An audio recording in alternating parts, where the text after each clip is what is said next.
offensive performance on Monday. For you, what were the most satisfying things of getting to 30 points and beyond, and the way you guys did it?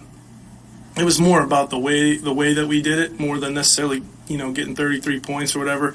I thought it was probably our most physical game that our guys played.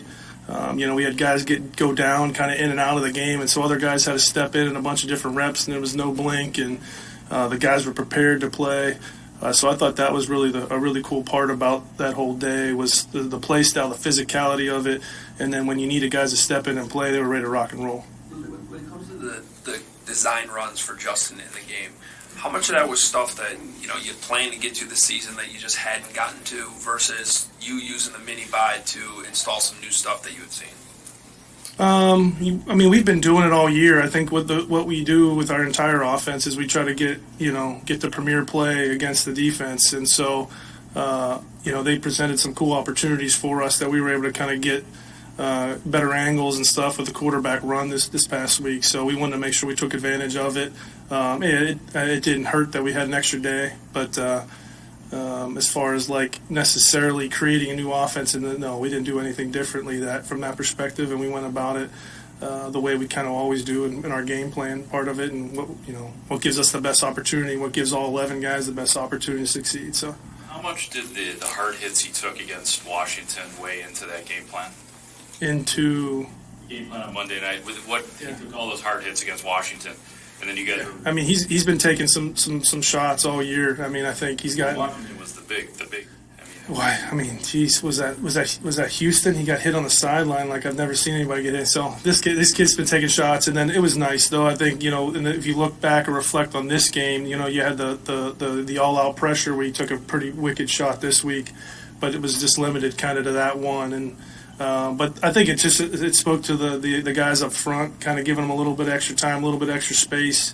In Washington, I think you're talking about an elite front that he had to deal with too, and so every game's different, presents different challenges, and I don't think we necessarily looked at it as we always look at it. I guess I should say we always look at how can we get him hit less. That's always kind of the most important thing that we talk about. So we talked about Ravens tape with Lamar Jackson and some of the things he did. What were some of the? I'm sorry, I didn't hear the beginning of it. Justin told us that you guys looked at some Baltimore Ravens plays with Lamar Jackson in terms of the design runs. What were some of the coaching points that you wanted to get across in doing that? No, that he's referring to the one play where we had the kind of the counter scheme that went into, and I think Lamar went like 70 yards on it or something like that. So that was a really good opportunity for our line to have a pretty good opportunity to get on their second level. So we wanted to kind of implement that instead of having it just our running backs do it. We wanted to have Justin do it. So I think that's the play you're referring to from this past game. But it's all any time that you're reviewing the film, because they played the Patriots obviously, and you see something that just kind of jumps off the screen like that, you got to take advantage of it. When you dial in on Parsons from your role, what are the greatest challenges you see in the film that creates strain for you? Oh, just his flexibility. The guy literally lines up all over the place. There's not many interior linebackers that can rush the passer in the history of the game the way that this guy can. It kind of reminds me of I think it was 14 when I was in Green Bay with Clay when we were down. We got all these guys hurt, moved Clay to inside linebacker. That's what this guy looks like.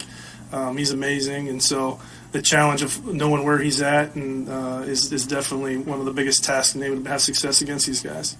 He moves around so much. How can you adopt some unconventional ways to try to handle him, not knowing snap to snap where he's going to be? No, that's the challenge. That's the challenge. I guess I can't sit here and say how, but that's the challenge. You have to. If you don't, then he'll make you look bad for sure. How do you reflect on your time with Mike McCarthy and what he meant for your career? Oh, he's one of the most influential people in my life. There's no question. Never had really a desire ever to be a head coach in my life until I got to sit in his team meetings and look at the way that he approached the team, talked to the team, the way he was able to be himself, be humble, be confident, lead men. He was just one of the most impressive men that I've ever got to be around. So he's a huge part of who I am for sure. I feel like we've talked a lot about the planned runs this week, but what did you like about Justin as a passer on Monday night? And was that the most complete game he's put together for you? I say this every week, right? But I truly think every week it just gets a little better. I know there was only 7 points in Washington, but it was probably one of our best execution games until we got inside that 5-yard line for some reason. I think it's just gotten better each week, and it needs to continue to get better because, again, and he's nowhere near where he wants to be or where we want him to be. But it gets better each week.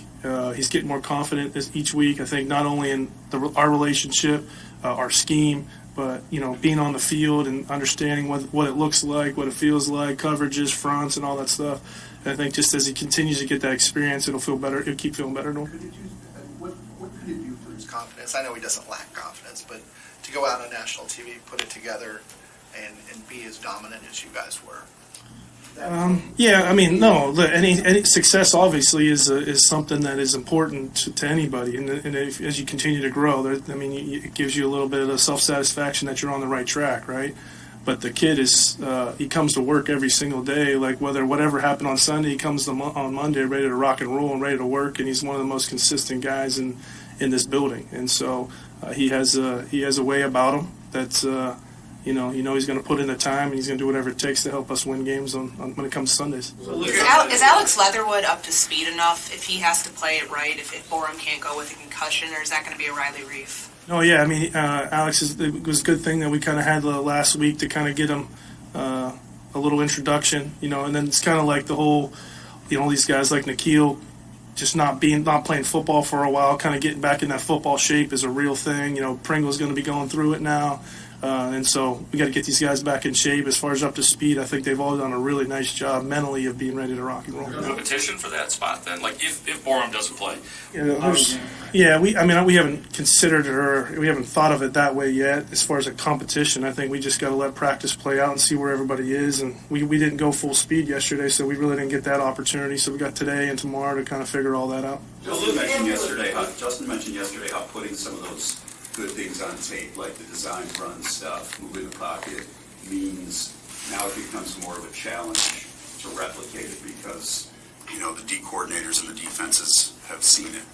How challenging is that? What is the challenge of repeating that success and maybe making subtle tweaks so that it can be stuff that they haven't seen? Yeah, I think it's just staying within who we are, what we do.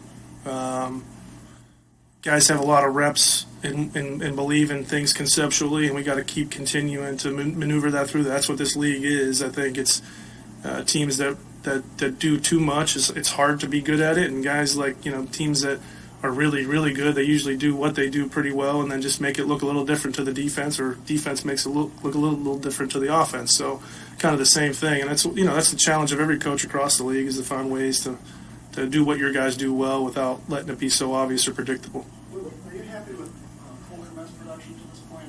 Receiving production. He's doing a good job of the blocking, but he has 12 catches. And how can you? If you asked me, I wouldn't even have known how many catches he had. The guy's been a stud for us. He makes critical plays.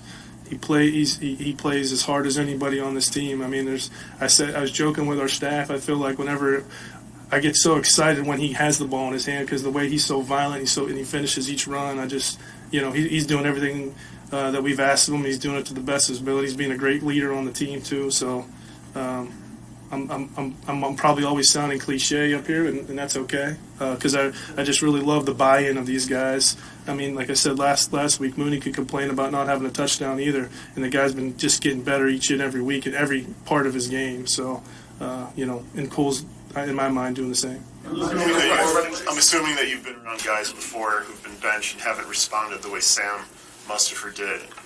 What does that say about him as a person and as a player that he was able to basically be told that he's not starting and then he's got to go right into the first quarter and play a good game?